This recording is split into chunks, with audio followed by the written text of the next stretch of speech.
Hello दोस्तों, स्वागत है आप सभी का आपके अपने channel result with Gautam sir पर। तो कैसे हैं आप सभी लोग? आशा करूँगा ठीक होंगे और पढ़ाई बेहतर और बेहतरीन तरीके से कर रहे होंगे। और जैसा कि आप लोगों को पता होगा कि काफ़ी लंबे समय के बाद हमारी सबकी क्लास हो रही है और इस क्लास का महत्व बहुत ज़्यादा था, लेकिन कुछ कारण थे। उन कारणों की वजह से क्लास को बंद करना पड़ा था। और इस क्लास को आज के बाद में मतलब आपको डेली बेसिस पे लगातार कंटिन्यू मिलेगी, क्योंकि जो समस्या थी उसका समाधान हो चुका है। मैंने आपको कल ही बता दिया था। तो आज से जो क्लास है आपकी प्रॉपर वे में चलेगी, चाहे वो ज्योग्राफी की क्लास हो और उत्तर प्रदेश स्पेशल की क्लास हो। तो हमने उत्तर प्रदेश स्पेशल में क्या बात करी थी? उत्तर प्रदेश स्पेशल, उत्तर प्रदेश का जो मुख्य प्रश्न था, जो उसके फैक्चुअल इंफॉर्मेशन थी, वो मैंने आपको पहले ही कवर कर दिया था। वो मैंने आपको उत्तर प्रदेश स्पेशल की जो आपकी प्लेलिस्ट है, आप सर्च करेंगे कि Uttar Pradesh special by Gautam sir के नाम से, वो वीडियो सभी आपको मिल जाएंगे। उत्तर प्रदेश स्पेशल के नाम से अगर आप सर्च करेंगे तो उस पर प्लेलिस्ट मिल जाएगी। प्लेलिस्ट पर सभी वीडियो पड़े हुए हैं, उन पर आप देख सकते हैं।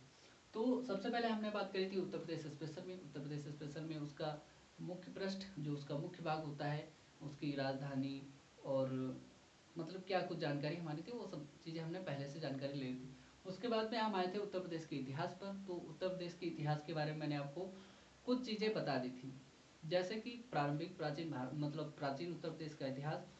और उससे संबंधित हम वहीं पर चल रहे थे, जैसे कि बौद्ध काल और बौद्ध धर्म और जैन धर्म, इनके बारे में मैंने चर्चा करती थी आप लोगों से।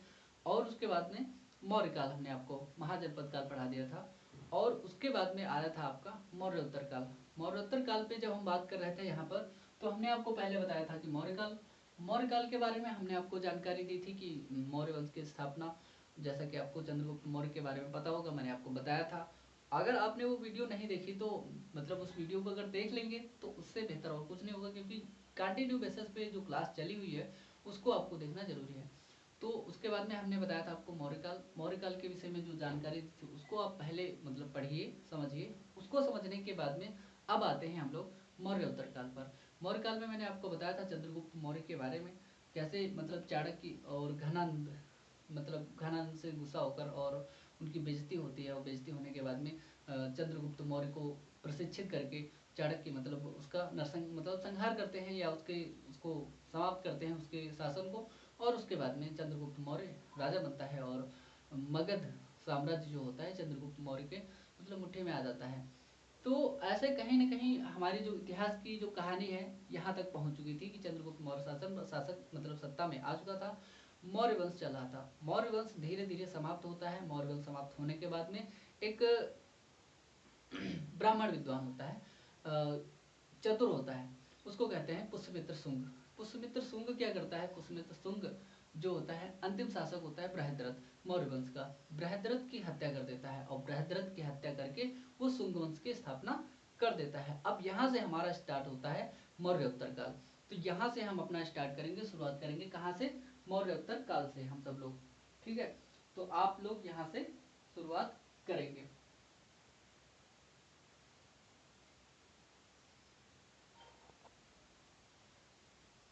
तो हम यहाँ से बात करेंगे कहाँ से? मौर्योत्तर काल से अपना।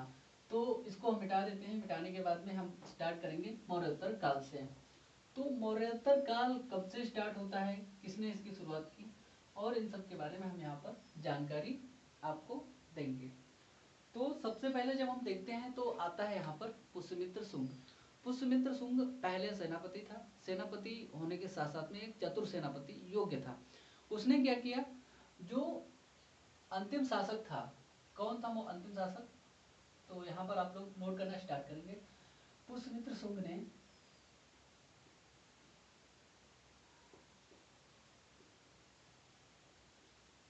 क्या किया? पुष्यमित्र शुंग ने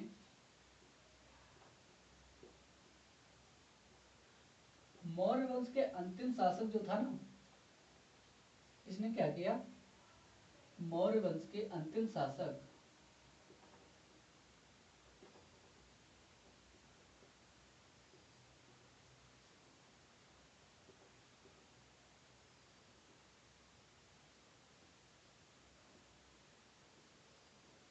जो मौर्य वंश का अंतिम शासक हुआ करता था, तो अंतिम शासक कौन था यहाँ पर, आपका था बृहद्रथ। इसका नाम सही से लिखेंगे आप लोग। तो बृहद्रथ की हत्या कर देता है कौन, पुष्यमित्र शुंग। पुष्यमित्र शुंग ने क्या किया, मौर्य वंश के अंतिम शासक बृहद्रथ की हत्या करके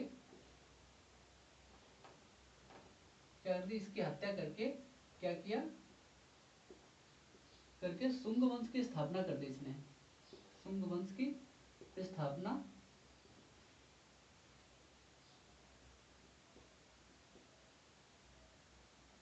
किसने की, स्थापना की। ठीक है, तो मतलब पुष्यमित्र शुंग ने क्या किया, कब किया था इसने, इसने इसकी हत्या कर दी थी वर्ष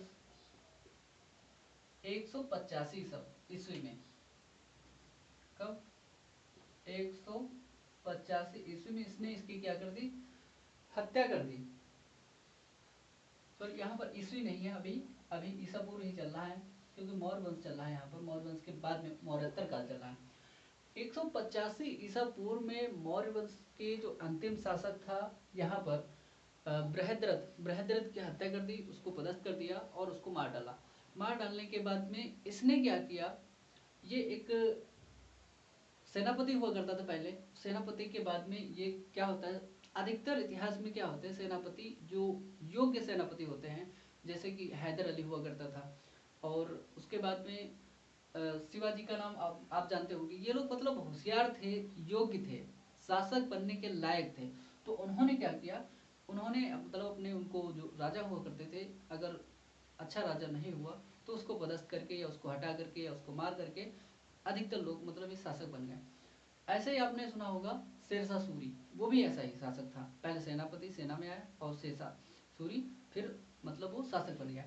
तो ऐसे ही कुछ किसने क्या किया, शुंग वंश का जो संस्थापक था वो था आपका कौन, पुष्यमित्र शुंग ने उसको क्या कर दिया, बृहद्रथ की हत्या कर दी और उसको वहां पर उसकी गद्दी पर बैठ गया। तो यहाँ पर बैठ रहा है कौन, मगध की गद्दी पर बैठ रहा है। कहां पर ये बैठ रहा है, मगध की राजगद्दी पर बैठ रहा है कौन, आपका बैठ रहा है पुष्यमित्र शुंग। ठीक है, तो मगध की राजधानी वो सॉरी राजगद्दी पर बैठ रहा है पुष्यमित्र शुंग। तो ये अब बैठ गया 185 ईसा पूर्व में। इसने क्या किया, इसका जो वर्णन मिलता है ना, इसका वर्णन मिलता है आपके अयोध्या अभिलेख में। इसका जो वर्णन मिलता है, जब मतलब इसने इसकी हत्या करी 185 ईसा पूर्व में, इसका वर्णन मिलता है कि मतलब इसने सत्ता की अपनी स्थापना कब की। पुष्यमित्र शुंग के शासन, पुष्यमित्र शुंग के शासन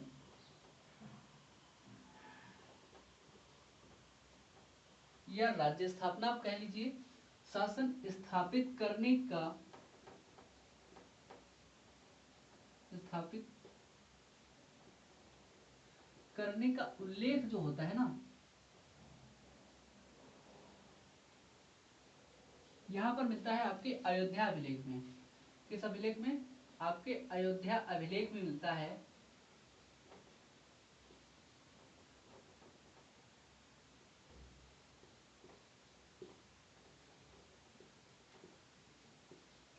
कहां पर मिलता है, अयोध्या अभिलेख में मिलता है।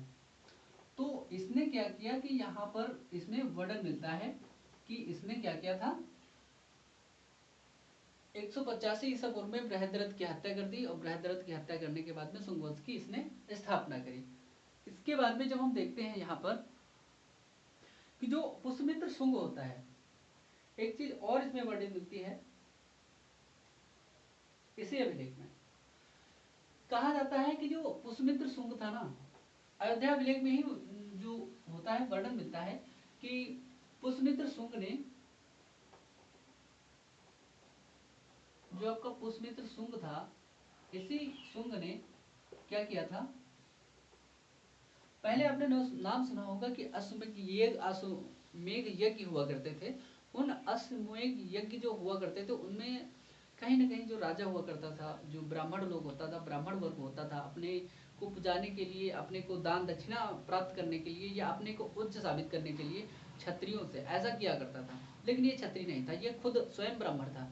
तो जो ब्राह्मण लोग हुआ करते थे तो अश्वमेध यज्ञ मतलब करवाते थे, बहुत सारे प्रकार के यज्ञ हुआ करते थे, अलग अलग यज्ञ करवाते थे।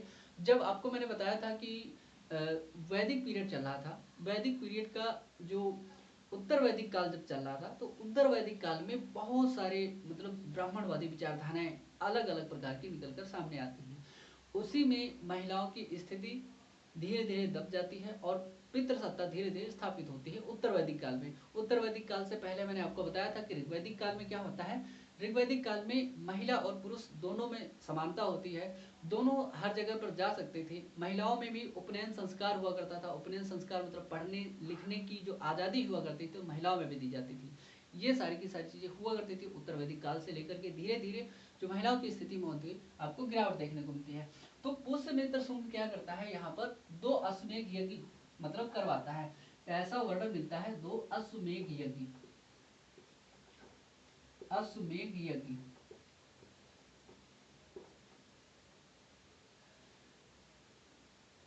मतलब क्या किया था, पुष्यमित्र शुंग ने 2 अश्वमेध यज्ञ कराए थे। ऐसा वर्णन मिलता है आपके कहां पर, अयोध्या अभिलेख में ही ऐसा वर्णन मिलता है यहाँ पर कि अश्वमेध यज्ञ, 2 अश्वमेध यज्ञों का वर्णन किसने कराया था, आपके पुष्यमित्र शुंग ने कराया था। तो मैंने आपको बताया कि जो आपका पुष्यमित्र शुंग है, पुष्यमित्र शुंग यहाँ पर 2 अश्वमेध यज्ञ करवा रहा है, और जो आपके अश्वमेध यज्ञ करवा रहा है उनमें जो जो उसके पुरोहित हुआ करते थे, ये स्वयं पुरोहित नहीं था, लेकिन उसका पुरोहित जो था ना, उसका पुरोहित इसने क्या किया था, पतंजलि को नियुक्त किया था। तो यहाँ पर हम इसको थोड़ा सा इरेज कर देते हैं, इरेज करने के बाद में आगे आपको बताते हैं। तो मैंने आपको बताया कि पुष्यमित्र शुंग ने क्या किया, मौर्य वंश का जो अंतिम शासक हुआ करता था बृहद्रथ, बृहद्रथ की हत्या करी और बृहद्रथ को पदस्थ किया, उसको मार डाला। मारने के बाद में क्या किया, इसने स्वयं अपना धर्म स्टार्ट किया, और इसके धर्म को क्या कहते हैं, सॉरी, अपने स्वयं इसको स्टार्ट किया और स्वयं की सत्ता स्थापित करी, और जिसको कहते हैं शुंग वंश, और शुंग वंश की इसने स्थापना करी। फिर क्या होता है आपका, पुष्यमित्र शुंग ने अपने शासन को स्थापित करने किया, ऐसा कहा जाता है 185 ईसा पूर्व के आसपास, उसकी हत्या करने के बाद में। ऐसा वर्णन मिलता है, कहाँ से हमको ये जानकारी कहाँ से मिलती है, इसका स्रोत क्या है, ये आपका है अयोध्या का अभिलेख। अयोध्या अभिलेख में ही ऐसा कहा गया है कि जो आपका पुष्यमित्र शुंग हुआ करता था, उसने ही कि जो 2 अश्वमेध यज्ञ हुआ करते थे। अश्वमेध यज्ञ क्या होता है, मैं आपको बता दूं। अश्वमेध यज्ञ में ऐसा होता है, राजा अपना घोड़ा छोड़ता है, और अश्वमेध यज्ञ का जो घोड़ा होता है, अश्वमेध यज्ञ का जो घोड़ा जहां तक चला जाता है, जहां तक राजा की सीमा से बाहर हो, राजा की सीमा के अंदर हो, राजा की सीमा से बाहर चाहे जितना दूर चला जाए, वहां तक उस राजा की सीमा हो जाती है। अगर उस राजा के घोड़े को जो पकड़ लेगा, अश्वमेध यज्ञ का जो घोड़ा होता है कोई पकड़ लेता है, जैसे कि लवकुश की कहानी आपने देखा होगा कि मतलब उसमें कहानी होती है, तो जो भी व्यक्ति या जो भी राजा या विपक्षी वो पकड़ लेता है उसको, तो राजा के साथ में जो मुख्य राजा होता है, जो अश्वमेध यज्ञ करवाता है, उसके साथ में उसको युद्ध करना पड़ता है। अगर वो युद्ध जीत जाता है तब तो ठीक है, अगर युद्ध नहीं जीतता है तो फिर, अगर राजा युद्ध जीत जाता है तो वहां तक उसकी सीमा हो जाती है जहां तक कि उसका घोड़ा गया था। अगर घोड़े को कोई नहीं पकड़ता है और राजा घूम करके जहां तक आ जाता है, वहां तक की उस राजा की सीमा हो जाती है। ऐसा ही अश्वमेध यज्ञ हुआ करता था, समझ गए आप लोग, ऐसा हुआ करता था अश्वमेध यज्ञ आपका। तो मैंने आपको बता दिया कि इसने 2 अश्वमेध यज्ञ करवाए थे, किसने, पुष्यमित्र शुंग ने। और होता है क्या, इन दोनों ही यज्ञों में क्या होता है, इन यज्ञों में जो 2 अश्वमेध यज्ञ करवाए गए, इन यज्ञों में जो पुरोहित का हुआ करते थे, पुरोहित का जो रोल इन्होंने निभाया, पुरोहित कौन हुआ करते थे, पुरोहित कौन हुआ करते थे, आपके हुआ करते थे पतंजलि। सुना है ना, वर्तमान में जो पतंजलि चल रहा है वही वाले पतंजलि हैं ये, तो इन्हीं के नाम पर चल रहा है, बाबा रामदेव की कंपनी पतंजलि, ठीक है। तो पतंजलि ये जो है, ये ही पुरोहित हुआ करते थे अश्वमेध यज्ञ के। दोनों ही ऐसा वर्णन मिलता है कहाँ पर, हम नहीं कह रहे हैं, ये वर्णन मिलता है आपके अयोध्या अभिलेख में, ऐसा मिलता है। तो पतंजलि क्या हुआ करते थे, इनके पुरोहित हुआ करते थे। पुरोहित का मतलब पंडित, जो आपने कथा भागवत कहावत मतलब कहाते होंगे, तो जो उसमें पुरोहित आता है वो हुआ करते थे कौन, पतंजलि। ये जो पतंजलि है ना, इन्होंने एक किताब लिखी है, पतंजलि ने एक पुस्तक लिखी है जो पूछी भी जाती है और पूछी भी जा चुकी है कई कई बार। पतंजलि ने एक पुस्तक लिखी, उसको कहते हैं महाभाष्य। कौन सी पुस्तक लिखी, इन्होंने एक पुस्तक लिखी है महाभाष्य।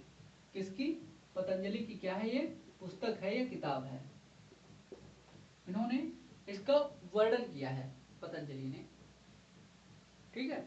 और ये जो आपकी पुस्तक है ना महाभाष्य, ये पुस्तक जो महाभाष्य है, ये आपके है व्याकरण ग्रंथ।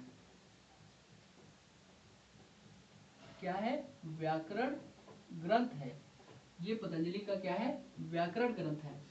इस व्याकरण ग्रंथ में पतंजलि ने ये बताया है कि हिंदी जो भाषा है उसका व्याकरण क्या होना चाहिए, उसका जो वर्णन है, उसके जो शब्द हैं, उसके जो उच्चारण हैं, उनमें कैसे कैसे कितनी लय, कितनी प्रवाह में कौन सा अक्षर कैसे, व्याकरण का जो हमारी हिंदी भाषा है उसका व्याकरण ग्रंथ है ये, उसका वर्णन किया गया है इसमें आपके पतंजलि के महाभाष्य में, ठीक है।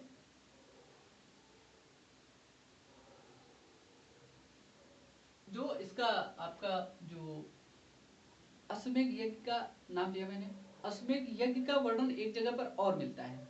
तो आपने देखा होगा, नाम सुना होगा आपने, एक रचना है, कालिदास का नाम सुना है। कालिदास ने एक रचना करी, मालविकाग्नि मित्रम। मालविकाग्नि मित्रम, मालविका और अग्निमित्र की जो प्रेम कथा है, मालविकाग्नि मित्रम, उसमें भी अश्वमेध यज्ञ का वर्णन कर डाला है, किसने, कालिदास ने।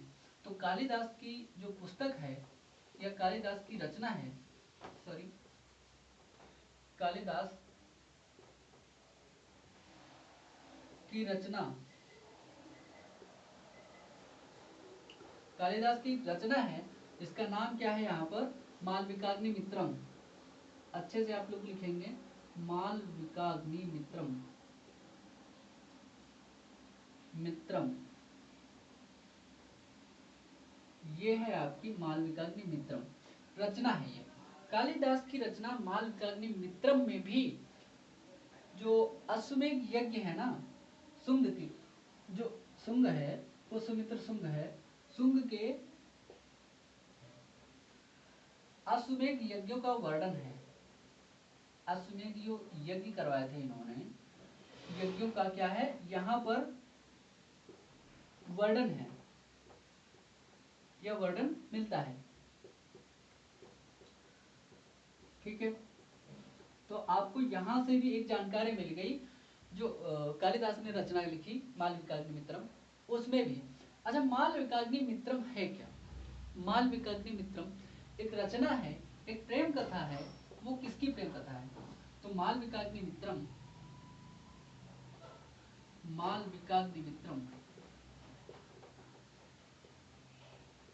जो है आपकी रचना, जो है मालविकाग्नि मित्रम जो आपकी रचना है, ये क्या है, रचना पुष्यमित्र शुंग का जो उत्तराधिकारी हुआ अग्निमित्र, उसकी एक प्रेमिका थी, ठीक है, मालविका। उन दोनों की प्रेम का वर्णन है इसमें। तो क्या है, मालविकाग्नि मित्रम जो रचना है, इसमें वर्णन है किसका, अग्नि, ऐसे लिखिए आप,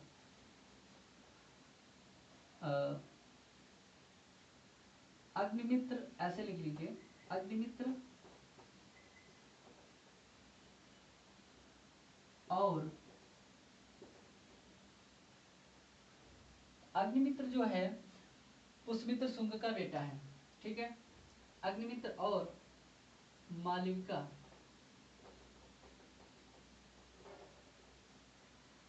की प्रणय रचना है, प्रणय रचना नहीं आप लिखना है तो प्रणय कथा लिख लीजिए, प्रणय कथा नहीं लिखना है तो प्रेम कथा लिख लीजिए, ठीक है, प्रणय कथा है, ठीक है। तो ये जो मालविकाग्निमित्रम जो है आपकी रचना कालिदास के द्वारा लिखी गई, इसमें भी अश्वमेध यज्ञों का वर्णन है। और यहाँ पर मालविकाग्निमित्रम में किसने बताया है, आपके कालिदास ने बताया है, आप मतलब कि इन्होंने 2 अश्वमेध यज्ञ किए थे। अब मैं बात करता हूँ आपके कि शुंग के शासन काल में क्या विदेशियों ने आक्रमण किया था क्या? तो आपको मैंने बताया कि जो इसके पुरोहित हुआ करते थे पतंजलि, और पतंजलि ने एक रचना करी महाभाष्य, जो कि व्याकरण ग्रंथ है, ठीक। तो व्याकरण ग्रंथ की रचना करी, इसमें व्याकरण की विशेष शब्द रचनाएं हैं। और कालिदास ने एक रचना करी मालविकाग्निमित्रम, उसमें भी कालिदास ने ये बताया कि शुंग ने मतलब पुष्यमित्र शुंग ने अश्वमेध यज्ञ किया था या अश्वमेध यज्ञ किए थे। और वो मालविकाग्निमित्रम ऐसा है जो कि प्रेम रचना है, इसकी मालविका और अग्निमित्र की। अग्निमित्र बाद में पुष्यमित्र शुंग का क्या होता है, उत्तराधिकारी हुआ लास्टली, ठीक है। तो मैंने आपको बताया कि जो शुंग हुआ करता था, शुंग के शासनकाल में, पुष्यमित्र शुंग के शासनकाल में, शुंग के शासनकाल में, जब ये शासन कर रहा था तो होता क्या है, एक यूनानी आक्रमण होता है। यूनानी शासक कौन होता है, यूनानी या यवन शासक।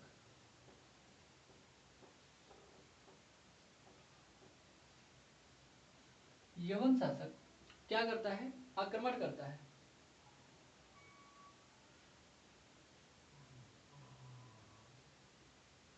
क्या किया इसने, आक्रमण कर दिया। यवन शासक कौन था, डिमिट्रियस। यवन शासक डिमिट्रियस नाम था इसका, डिमिट्रियस, सही से आप लोग लिखेंगे। डिमिट्रियस ने अपने सेनापति हुआ करता था इसका, अपने सेनापति कौन हुआ करता था इसका सेनापति, जिसको नाम है मिनांडर। मिनांडर को बौद्ध ग्रंथों में मिलिंद कहा गया है। इसको क्या कहा गया है, बौद्ध ग्रंथों में कहा गया है मिलिंद, ठीक है। तो मिनांडर के साथ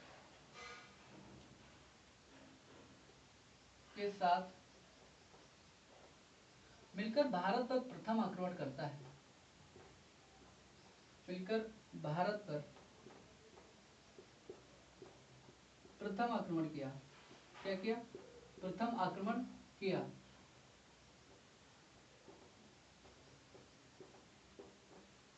परंतु होता क्या है, ये आक्रमण तो करता है, लेकिन क्या होता है, जीत जाता है हार जाता है, नहीं, हार कर वापस जाना पड़ता है। क्या होता है, परंतु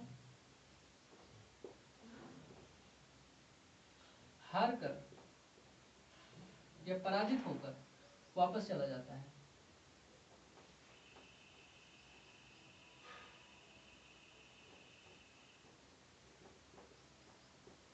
क्या किया, हार करके वापस चला गया। लेकिन बाद में क्या करते हैं ना, बाद में होता ये है कि जो डिमेट्रियस हुआ करता था ना, और इसका जो सेनापति हुआ करता था मिनांडर, जिसको मिलिंद मैंने कहा, तो इन दोनों ने मिलकर बाद में क्या होता है, बाद में इन्होंने क्या किया, पश्चिमोत्तर भारत,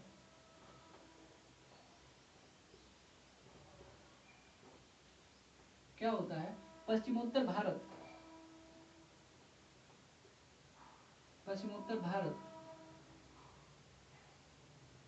के, आपने नाम सुना होगा साकल का, सुना है कि नहीं? अगर सुना है तो फिर बता देना कमेंट बॉक्स में कमेंट करके कि हाँ सुना था या सर नहीं सुना था।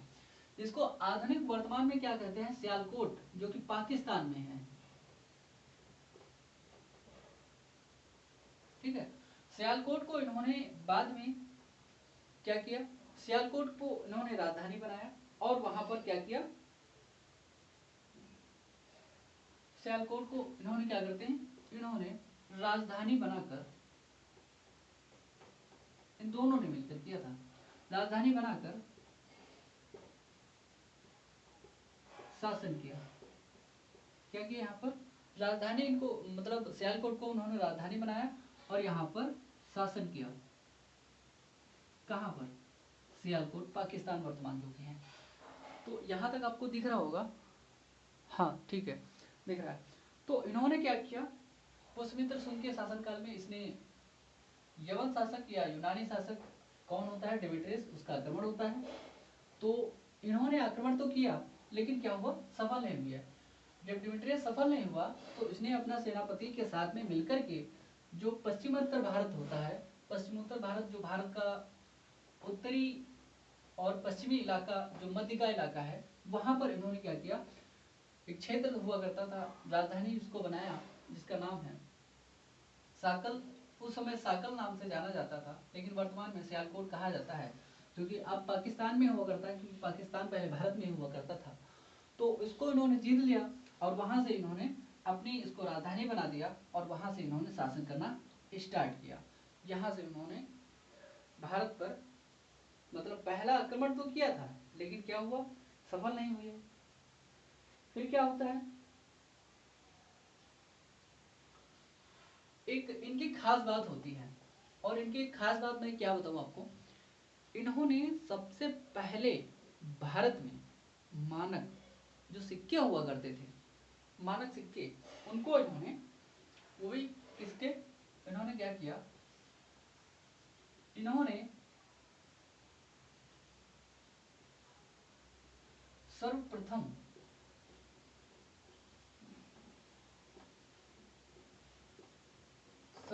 क्या किया, भारत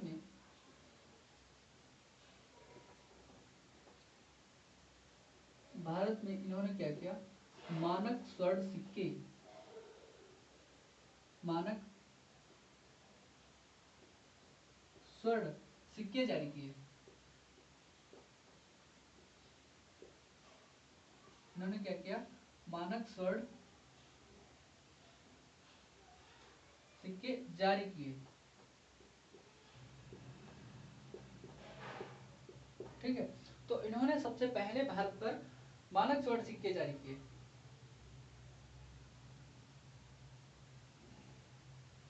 इसके बाद में होता क्या है, शुंग वंश धीरे धीरे पतन की ओर चला जाता है।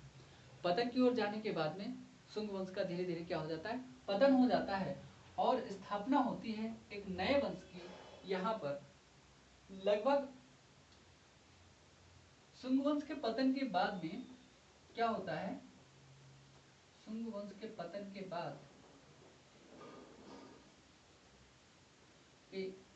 बाद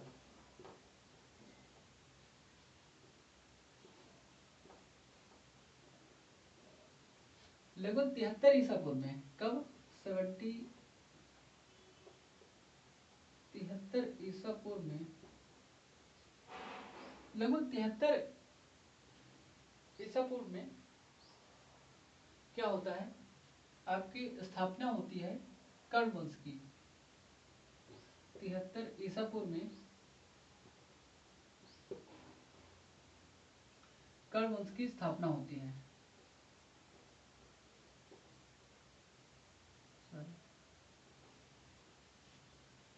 कर्ण वंश की स्थापना हो जाती है। ठीक है, यहाँ पर स्थापना हो गई किसकी, कर्ण वंश की स्थापना हुई। अब उसके बाद में जब कर्ण वंश आ जाता है तो कर्ण वंश में क्या होता है, इसमें मुख्य रूप से 4 राजा हुए। किसमें, कर्ण वंश में। जब कर्ण वंश में मुख्य रूप से 4 राजा हुए तो उन्होंने लगभग यहाँ पर 45 वर्षों तक शासन किया। तो क्या यहाँ पर लिखते हैं कि कर्ण वंश के मुख्य 4 शासकों ने, मतलब इनका ही वर्णन मिलता है,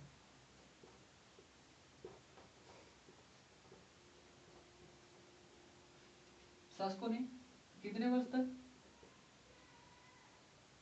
45 वर्ष तक शासन किया। कितने वर्ष? 45 वर्ष तक यहाँ पर शासन मतलब सत्ता में रहते हैं, शासन किया 4 शासकों ने मिलकर। अब उनमें से किसने क्या काम किया ये जानते हैं।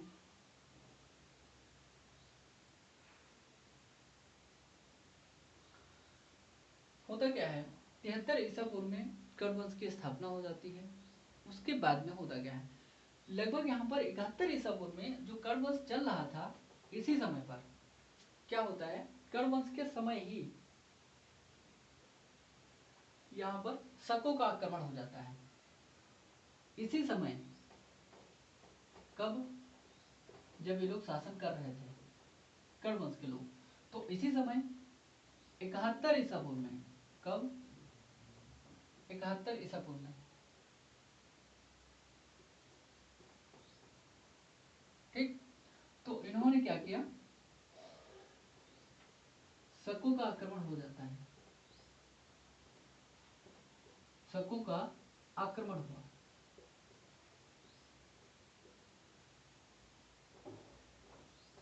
जब ये लोग मतलब शासन ही कर रहे थे, तब शकों का आक्रमण हो जाता है। तो यहां तक आप लोग नोट करेंगे जल्दी जल्दी से, फिर चलते हैं आगे।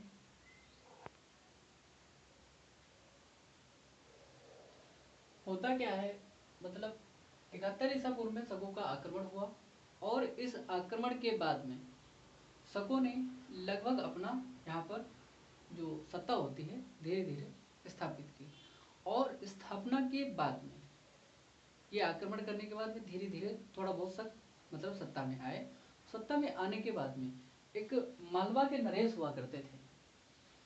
क्या किया उन्होंने, मालवा जो कि उज्जैन, वहां पर मतलब राजधानी हुआ करती थी उस समय उज्जैन में। तो उन्होंने क्या किया, उज्जैन के शासक हुआ करते थे विक्रमादित्य। विक्रमादित्य ने शकों को फिर खदेड़ दिया यहाँ से, कहाँ से? भारत से इनको खदेड़ने के काम किया। और लगभग 14 साल तक शकों ने अपना धीरे धीरे प्रभुत्व जमाया, और यहाँ पर क्या किया उन्होंने, सत्ता को अपने हाथ में लिया था। तो क्या हुआ, लगभग इस घटना मतलब जो आक्रमण हुआ था 71 ईसा पूर्व में, इस घटना के, कौन सी घटना, इस आक्रमण, इस घटना के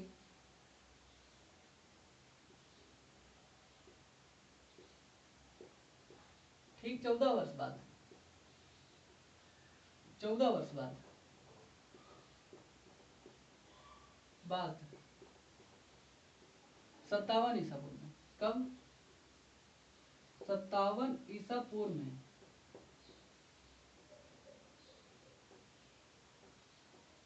होता क्या है, जो मालवा के नरेश हुआ करते थे, मालवा नरेश, मालवा आप ना समझे तो उज्जैन लिख लीजिएगा।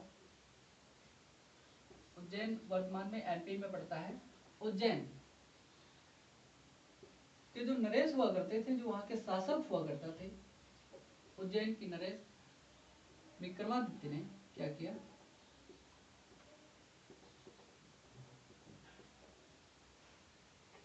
विक्रमादित्य ने यहां पर शकों को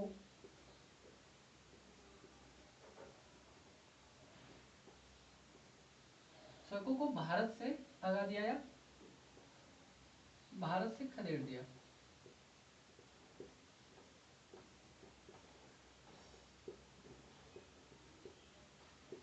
तो इन्होंने क्या किया, भारत से भगाने का काम शकों को कर दिया, और इन्होंने शकों को भगा दिया। लेकिन शकों ने हार नहीं मानी, शकों का दूसरा आक्रमण हुआ। शकों का द्वितीय आक्रमण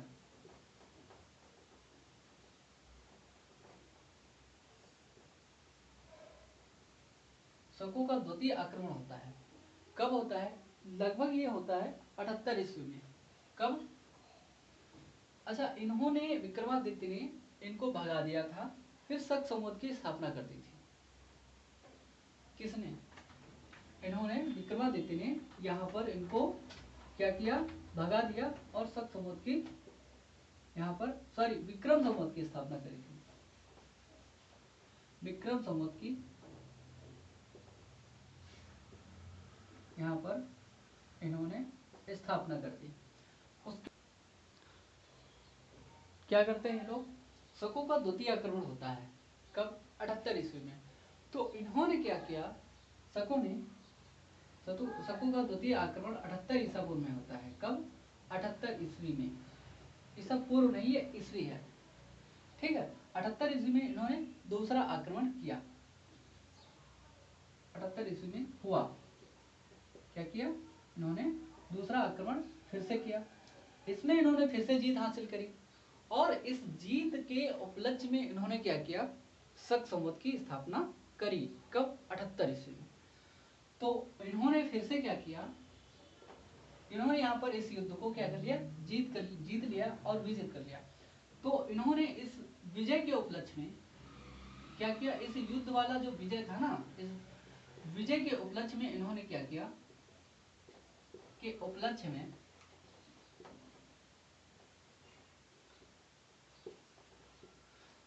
शक संवत की स्थापना की। किसने? शकों ने।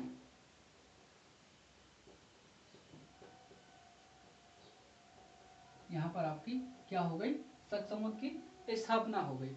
और इन्होंने, शकों ने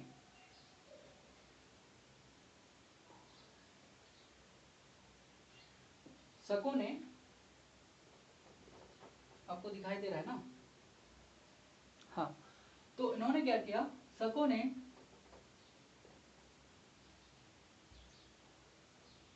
कहां पर, मथुरा, उज्जैन और कहां पर, मथुरा, उज्जैन आपका महाराष्ट्र,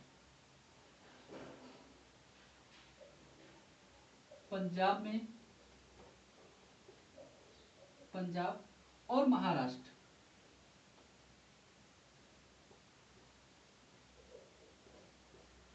वर्तमान का जो महाराष्ट्र और पंजाब क्षेत्र है, मथुरा जो उज्जैन का क्षेत्र हुआ है, इन क्षेत्रों में उन्होंने अपनी जो सत्ता है, यहाँ पर उन्होंने जो अपना शासन किया, क्या किया, अपना यहाँ पर इन्होंने अपना शासन स्थापित किया, या शासन इन्होंने यहाँ पर किया।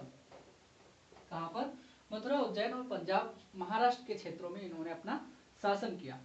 उसके बाद में जब हम देखते हैं कि कनिष्क का शासनकाल आता है, कनिष्क के शासनकाल में यहाँ पर आपने सुना होगा चतुर्थ बौद्ध संगीति होती है कश्मीर के कुंडलवन में, और यहीं से जो बौद्ध धर्म होता है आपका दो भागों में विभाजित हो जाता है। और ये कनिष्क के शासन काल में होता है। और कनिष्क जानते हैं आप लोग, कुषाण वंश का जो शासक हुआ करता था। धीरे धीरे क्या होता है, ये शक होते हैं, शकों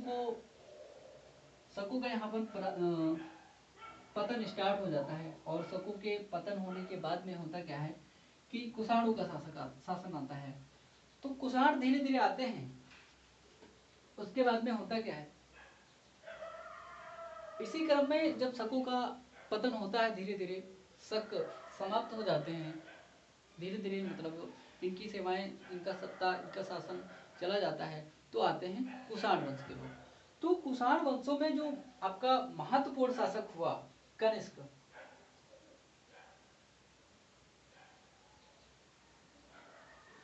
कनिष्क ने क्या किया, यहां पर आपको मैं बता रहा हूं, कुषाण शासक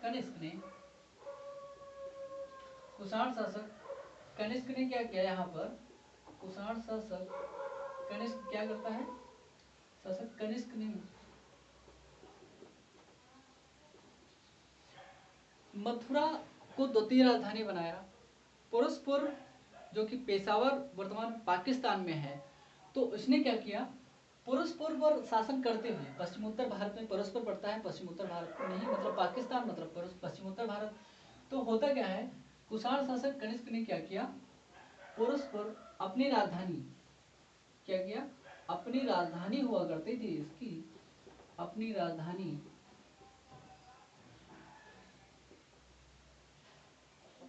इसकी राजधानी क्या हुआ करती थी यहाँ पर आपकी पुरुषपुर। इसको क्या कहते हैं, पुरुषपुर, पुरुषपुर, पुरुषपुर। तो ये क्या है, इसको कहते हैं वर्तमान में पेशावर, जो कि पाकिस्तान में है। पेशावर, पेशावर में इसने शासन करते हुए, किसने, कनिष्क ने, पेशावर में शासन करते हुए क्या, किसने, मथुरा को द्वितीय राजधानी बनाता है। मथुरा को क्या किया, मथुरा को द्वितीय राजधानी को, सेकंड मतलब द्वितीय राजधानी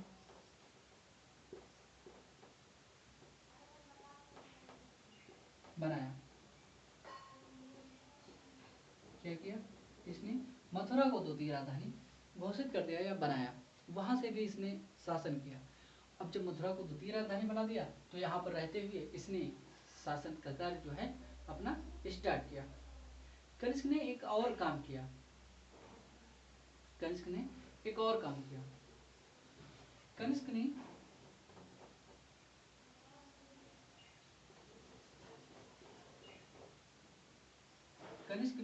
वाराणसी में और मथुरा में अपने 2 राज्यपालों की नियुक्ति करी।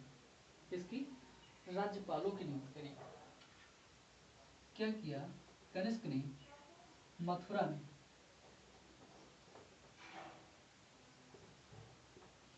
मथुरा में किसको नियुक्त किया, खरपल्लान को। इनका नाम आप याद रखेंगे तो इसको ब्लैक पेन से लिख लीजिए, मथुरा में खरपल्लान। ये क्वेश्चन आ चुका है, खरपल्लान तथा वाराणसी में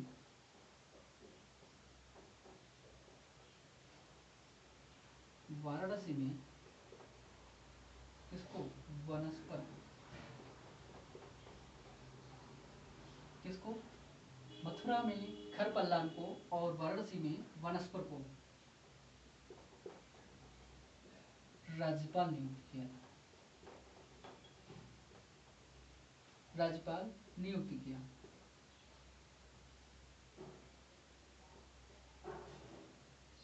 तो ऐसे क्वेश्चन पूछा गया था, निम्नलिखित में से खरपल्लान और वनस्पर निम्नलिखित में से क्या है, तो वहां पर दिया गया था राज्यपाल, मतलब 2 राज्यपाल, 2 कपड़ों के वस्त्रों के नाम, 2 आभूषणों के नाम, ऐसा क्वेश्चन दिया गया था। तो वहां पर क्या था कि ये दोनों राज्यपाल थे, किसके, कनिष्क के। कहाँ कहाँ पर, वाराणसी में और मथुरा में राज्यपाल हुआ करते थे। तो इसको आप लोग नोट कर लेंगे फटाफट से, आपको दिखाई दे रहा है ना, हाँ। इसने क्या किया, कनिष्क ने ही भारत में सर्वाधिक शुद्ध सोने के सिक्के, कुषाण शासक है कनिष्क, कुषाणों ने चलाए, और कुषाणों में कनिष्क आ रहा है। तो कनिष्क ने, इन्होंने क्या किया, भारत में सर्वाधिक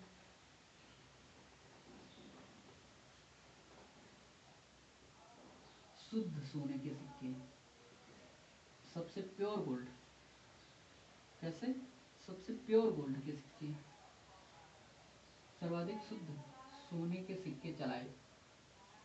इन्होंने क्या किया, सोने के सिक्के जारी किए या चलाए, सर्वाधिक शुद्ध सोने के सिक्के चलाए। तो आ रहा है यहाँ पर नाम किसका, कनिष्क का या कुषाण शासकों का। तो कुषाण शासकों में ये विशेषताएं हुआ करती थी। कुषाण शासक जो कनिष्क हुआ करता था, इसने अपनी राजधानी पुरस्पुर होते हुए द्वितीय राजधानी जो कि पेशावर हुआ करता था, द्वितीय राजधानी मथुरा को बना देता है और यहाँ से ही शासन करते हुए, मथुरा से शासन करते हुए यहाँ इसने कई काम किए। मथुरा में एक राज्यपाल को नियुक्त किया, जिसका नाम मथुरा में राज्यपाल का मैंने बता दिया आपको ना, उसका नाम था खरपल्लान।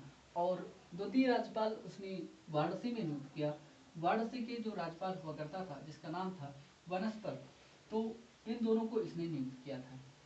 और कनिष्क ने या कुषाण शासकों ने भारत में सर्वाधिक शुद्ध सोने के सिक्के जारी किए, चलाए, अपनी सत्ता में लाए। ठीक, यहाँ तक हमारी बात पूरी होती है। और हम बात करते हैं कि जो कनिष्क हुआ करता था, कनिष्क के शासनकाल में ही, कुषाण शासक कनिष्क के शासनकाल में ही हुआ क्या, मथुरा में, कश्मीर में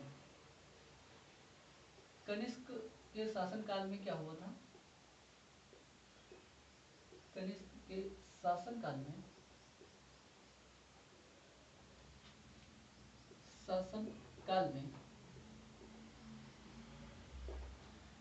कश्मीर के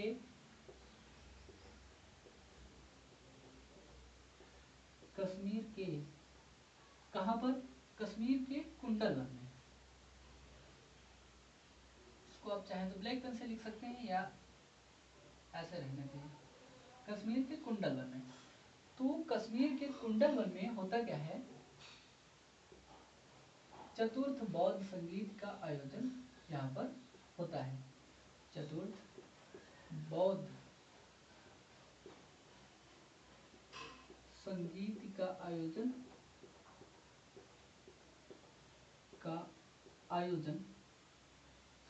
चतुर्थ बौद्ध संगीत का आयोजन जो होता है,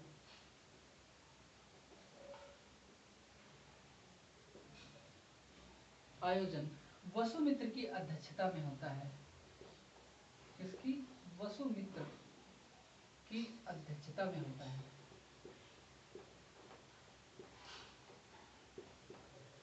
क्या किया इन्होंने, चतुर्थ बौद्ध संगीति का आयोजन वसुमित्र की अध्यक्षता में हुआ। होता क्या है, चतुर्थ बौद्ध संगीति का जो अंतिम रूप से जो निष्कर्ष निकलता है, बौद्ध धर्म को दो भागों में, बौद्ध धर्म का दो भागों में विभाजन। बौद्ध धर्म का दो भागों में विभाजन क्यों हुआ वो मैं आपको बताता हूँ। इस संगीत में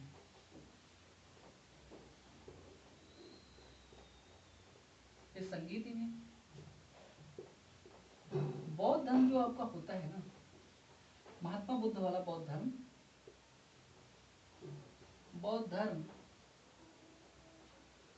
दो संप्रदाय मैं आपको बता दूंगा अभी। संप्रदायों कौन कौन से, फर्स्ट था आपका हीनयान,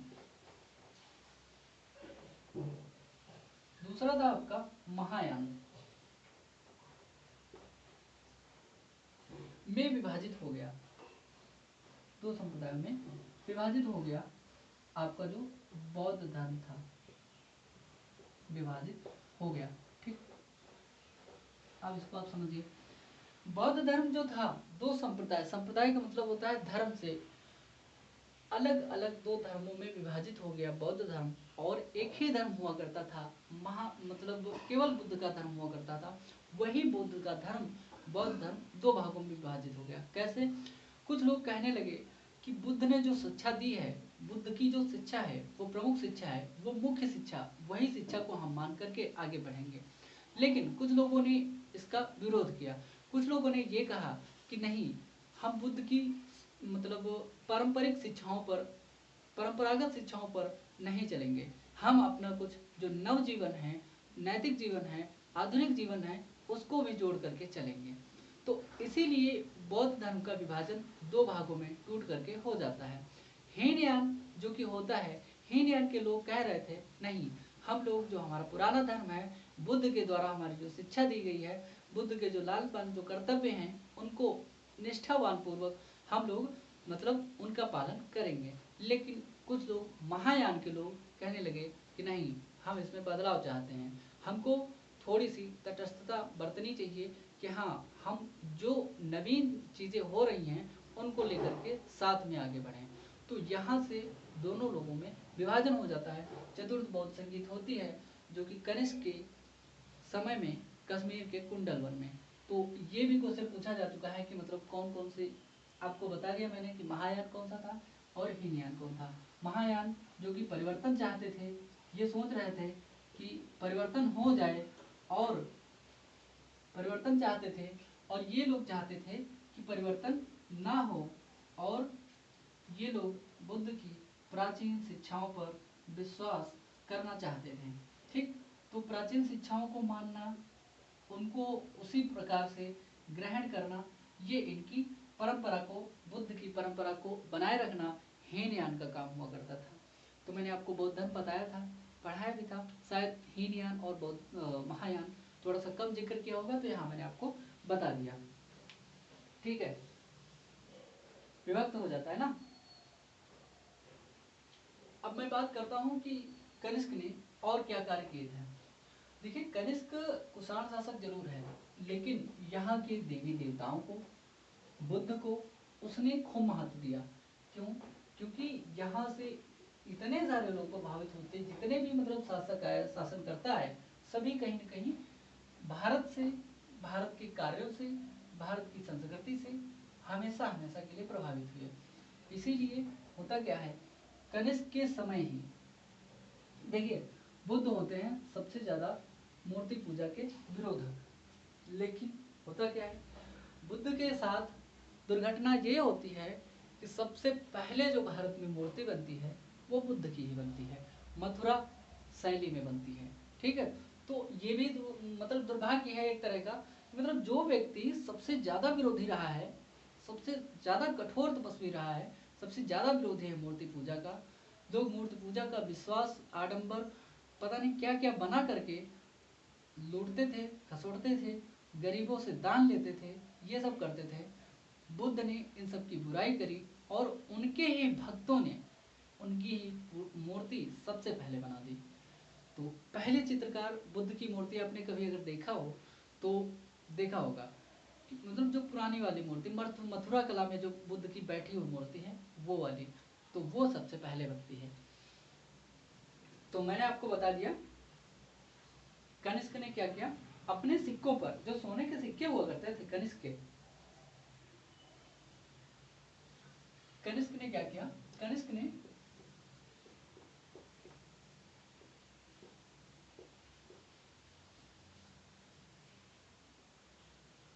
क्या किया, पारसी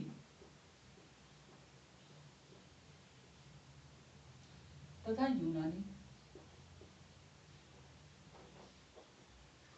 यूनानी देवी देवताओं के साथ, देवी देवताओं के साथ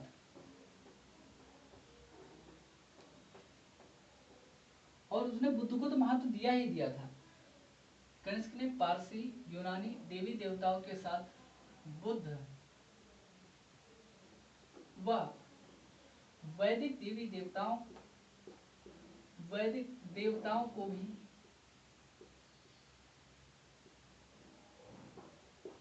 देवताओं के चित्र अपने सिक्कों पर क्या किया, अपने सिक्कों पर उसने क्या किया, देवी देवताओं के जो चित्र हैं उसने अंकित करवाए। क्यों?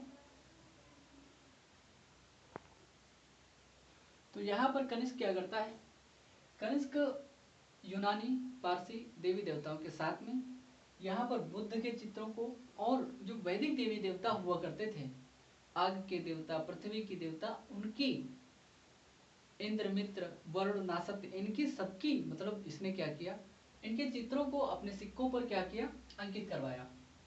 सिक्कों पर, अपने सिक्कों पर अंकित कराया। ठीक है, तो कनिष्क ने अपने सिक्कों पर इन सब देवी देवताओं के चित्र जो है अंकित करवाए। होता क्या है, कुंडलवन में आपकी जो चतुर्थ बौद्ध संगीति हुई थी वहां पर बौद्ध धर्म आपका विभक्त हो गया। और इसके साथ साथ में इसने इसी के समय में जो कनिष्क हुआ करता था आपका, कनिष्क के समय में ही जो आपकी मथुरा, कनिष्क के समय ही या कुषाण शासकों के समय ही, या ऐसा लिख लीजिए कनिष्क के शासन के समय ही, ये ज्यादा सही रहेगा, शासन के समय ही मथुरा या मूर्ति बनाने की, हाँ मूर्ति बनाने की क्या होता है, दो कलाएं, मूर्ति बनाने की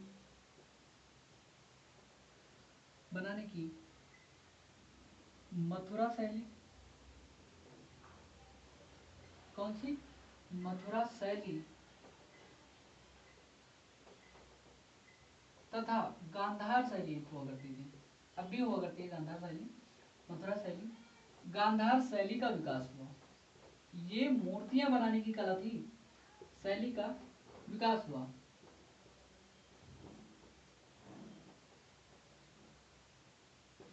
ठीक है, तो कनिष्क के समय ही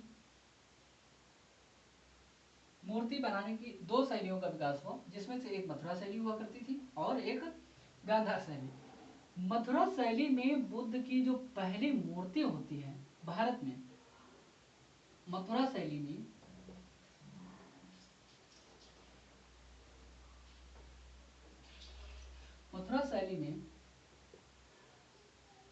भारत की प्रथम मूर्ति, भारत की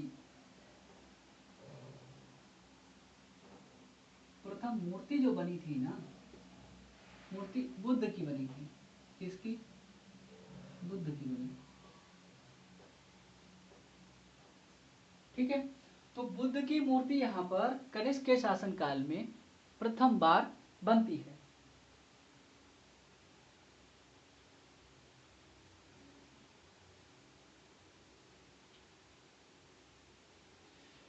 अब आता है, देखिए कनिष्क कुषाण वंश का धीरे धीरे कनिष्क के शासन, मतलब कनिष्क का शासन उचित शासन हुआ करता था, मतलब सर्वोच्च शासन हुआ करता था उस समय। कनिष्क अपने टाइम का मतलब एक तरह से प्रसिद्ध प्रमुख शासक हुआ करता था अपने शासन के टाइम का। ठीक है, तो इसने क्या किया, धीरे धीरे क्या होता है, जो शासन होता है कनिष्क का भी या कुषाणों का भी समाप्त हो जाता है। और कुषाणों के शासन होने के बाद में होता क्या है, आंध्र सातवाहन, इक्ष्वाकु वंश, इन सब का धीरे धीरे छोटे छोटे राजाओं का विकास होता है। तो सबसे पहले आपको मैंने बताया शुंग वंश, बताया ना, शुंग वंश, शुंग के बाद में आपके कण्व, शक,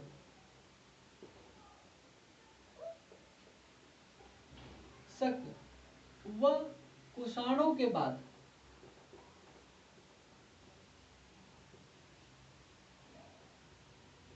कौन आते हैं आपके, आंध्र सातवाहन। आंध्र सातवाहन तथा इक्ष्वाकु वंशों का विकास होता है।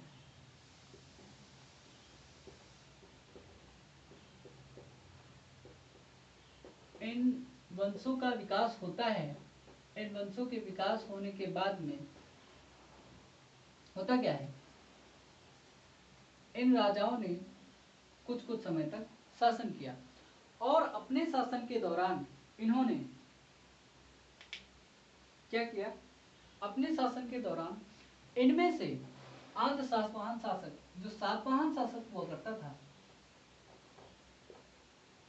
सातवाहन शासक, आपने नाम सुना होगा गौतमी पुत्र सातकर्णी का, नाम तो सुना ही होगा, गौतमी पुत्र सातकर्णी, नाम सुना है ना। ठीक है। गौतमी पुत्र सातकर्णी ने क्या किया था, जो शक हुआ करते थे ना, शकों के एक चेहरा क्या हुआ करता था, शकों के एक वंश हुआ करता था, चेहरात वंश को पराजित कर दिया। क्या कर दिया, पराजित कर दिया था गौतमी पुत्र सातकर्णी ने। मुख्य शासक हुआ था गौतमी पुत्र सातकर्णी। लेकिन एक बात मैं बता दूं, सातवाहन वंश में मात्र सत्ता हुआ करती थी, मात्र सत्तात्मक था ये सातवाहन वंश।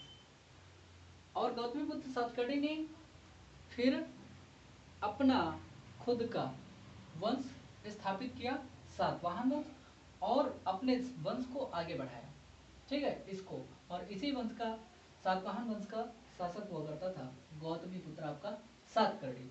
तो सातकर्णी ने क्या किया, चेहरात वंश को, जो कि शकों का एक वंश हुआ करता था, अंतिम समय का वंश हुआ करता होगा, उसको पराजित कर दिया। इनको हरा करके इसने अपने आंध्र सातवाहन वंश की स्थापना कर दी। स्थापना के बाद में होता क्या है, ये जो आपका इक्ष्वाकु वंश हुआ करता था, ये भी इसी के टाइम पीरियड में मतलब शासक किए और शासक बने। अच्छा, एक बात और मैं आपको बता दूं, इक्ष्वाकु शासकों को ही पुराणों में ये क्वेश्चन पूछा जा चुका है। क्या पुराणों में जो इक्ष्वाकु शासक थे, इक्ष्वाकु